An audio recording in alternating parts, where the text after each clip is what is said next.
Running an event business is no small feat. There's so many moving parts. Learning to find the right tools to help streamline your processes can be one of the biggest challenges that event business owners face and are challenged with. In fact, it can feel very overwhelming for some of you. You've probably paid for subscriptions for platforms that you are not really using or optimizing. In fact, did you know that 62% of businesses regret software choices because they weren't prepared for adoption? Today, I'll help you with avoiding that mistake.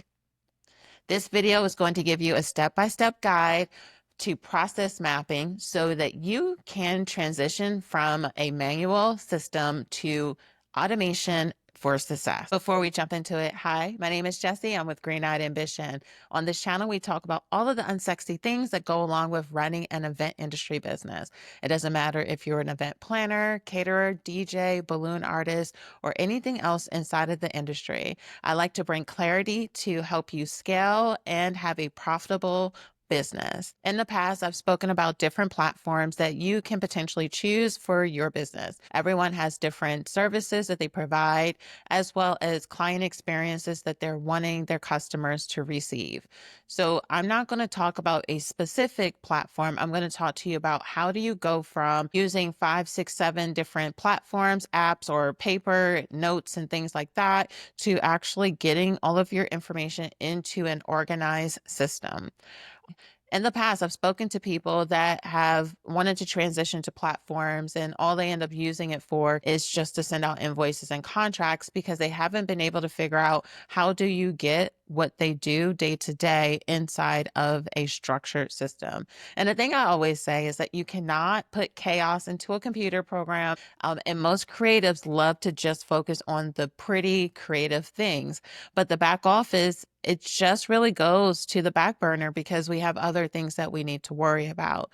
So today, I really want to help you with just giving you some manageable bite-sized steps so that you can start to transition into whichever platform you're going to be using for your business. The first thing I always recommend for people is to always take a step back and map out your current operations. People like to just jump into a platform. They're like, I paid the subscription, or I might only have the first 7 days, the first month for free. And what happens is that we just go in and start to create a whole bunch of random things, or we just don't even know how to create anything. So we just stay in a state of frustration.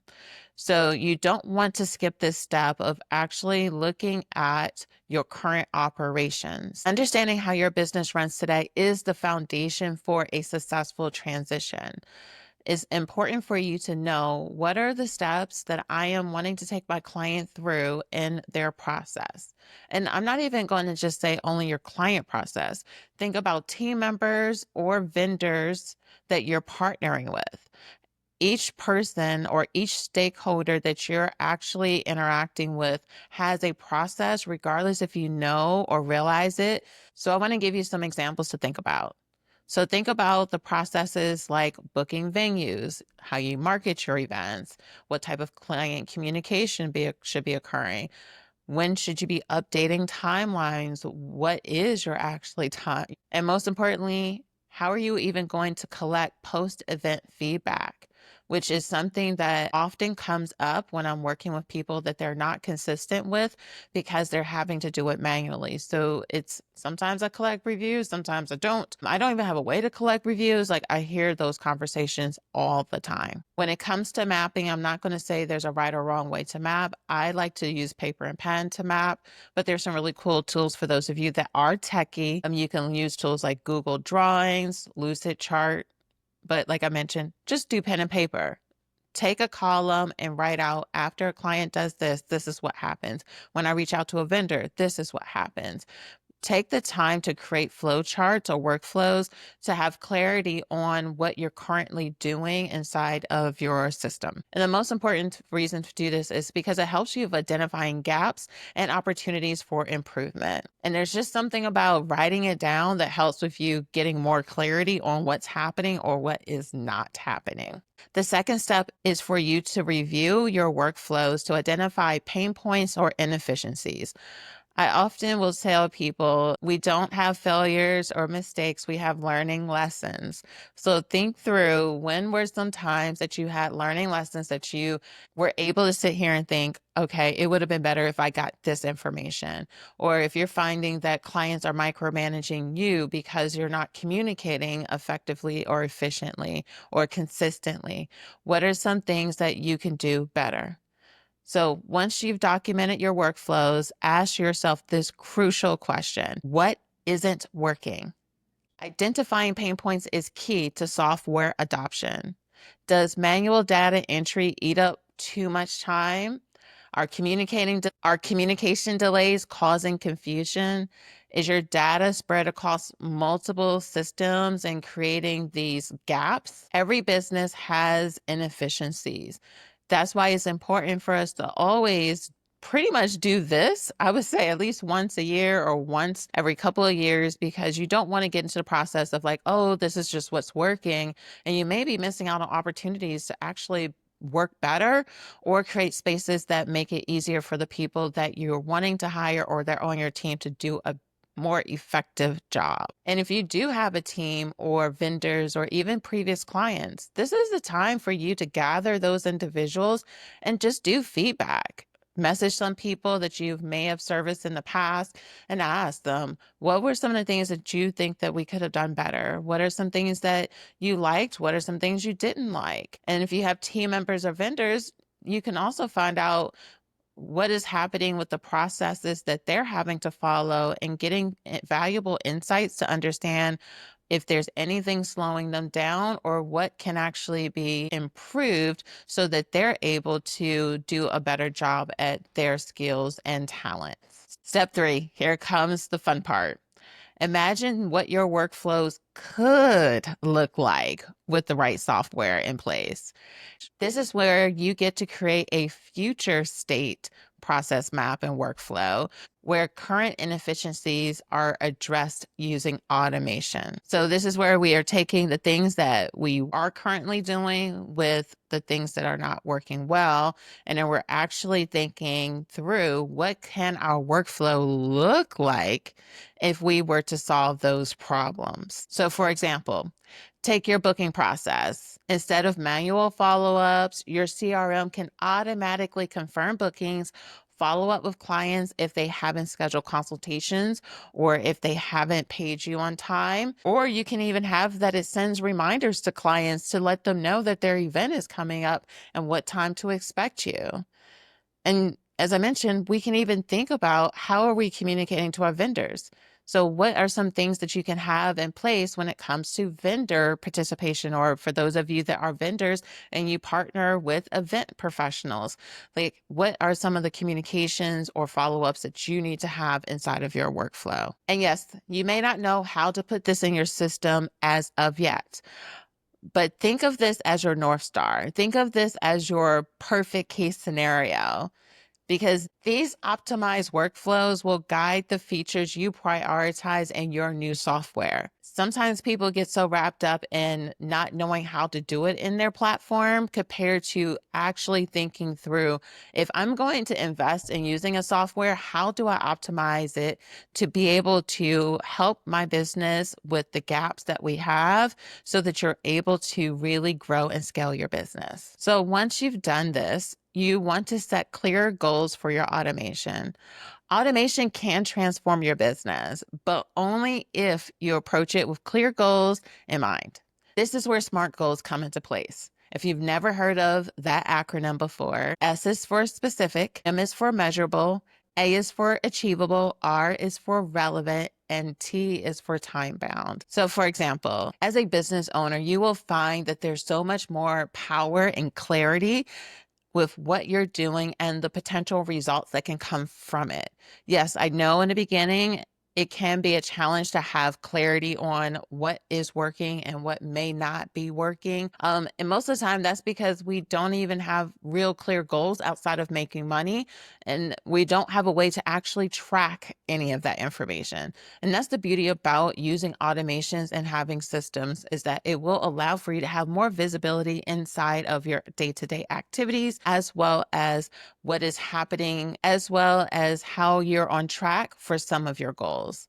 So, for example, you want to sit here and think to yourself, do the tasks like sending invoices take hours every month? So, consider a goal like reducing manual invoice time by 50% within the next 3 months. Another goal can be, are you finding that you're having to resend invoices multiple times because clients keep making changes? Think to yourself, how can I optimize my invoices and proposals to my clients so that they're able to spend more with me if that's their desire, because I'm optimizing my proposals, which will help with reducing how many times I'm having to touch a proposal or invoice, because that's key. If you're having to always, hey, what would it be if I add this? What would it be if I remove that? Like if you're going back and forth a bunch of times, I can guarantee you that you're not optimizing whatever system you're using so that your clients are able to make clear decisions without having confusion. Another example is, are you struggling with response rates?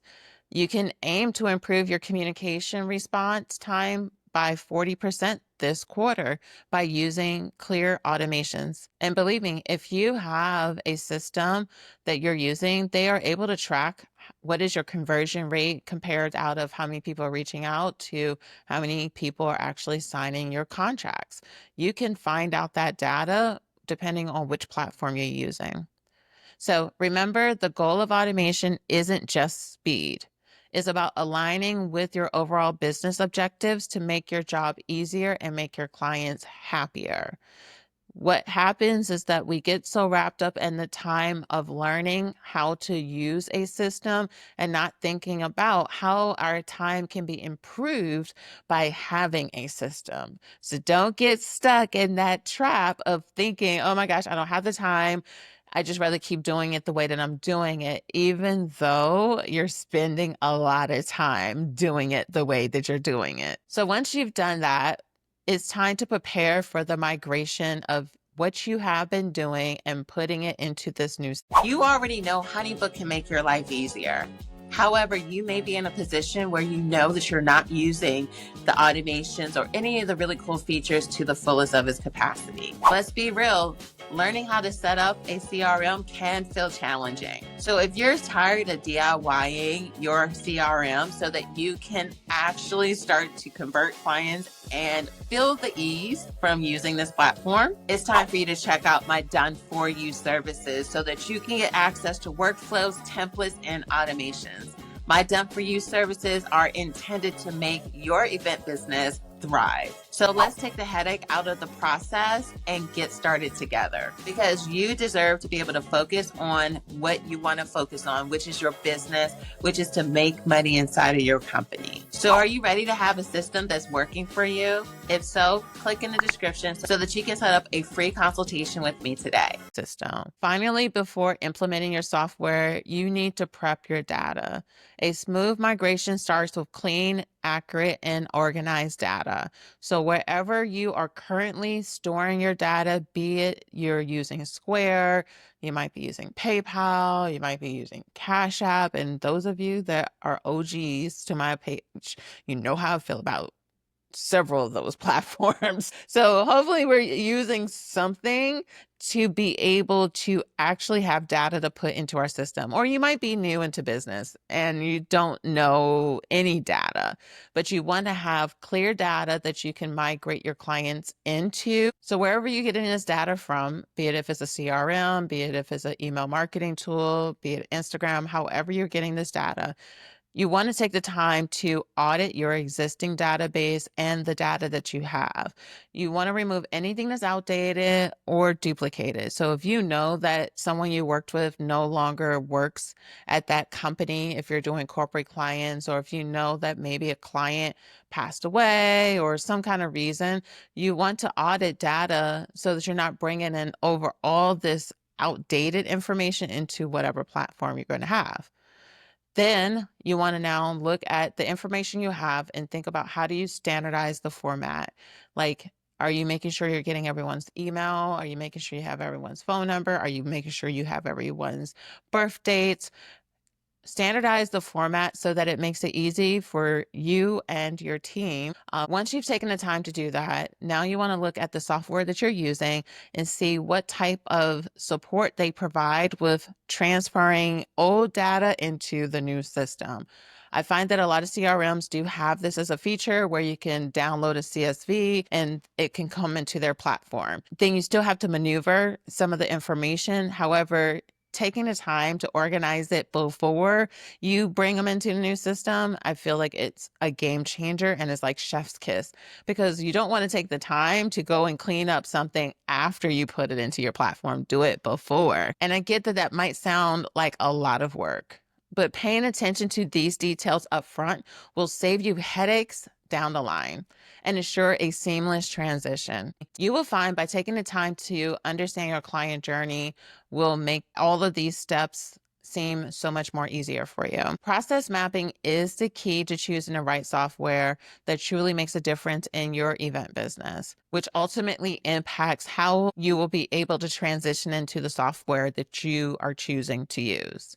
So let's recap the steps that we've covered today to help you with having the success in getting into the software that your business will use to get to the next level in your business. The first thing is that you want to make sure you're documenting your current workflows so that there's clarity on what you are currently doing. Once you do that, you want to be able to identify any inefficiencies that are currently happening inside of your steps. Then you want to design your future processes based off of what you're currently doing and the gaps in which you're wanting to improve. The fourth step is that you want to create SMART goals for your automation to understand if your steps are going to be improving your business efficiencies. And the fifth step is taking the time to prepare your data for a seamless migration into whichever software you're going to be using, because we don't want to bring outdated processes and steps inside of your new system and workflow. So, are you ready to take the next step? Download my free workflow resource that will help you with mapping out your own processes and helping to bring clarity. Plus, don't forget to subscribe for more insights about event management and having a successful event industry business. Here's to making your business more efficient, profitable, and stress-free. See you until next time. Peace.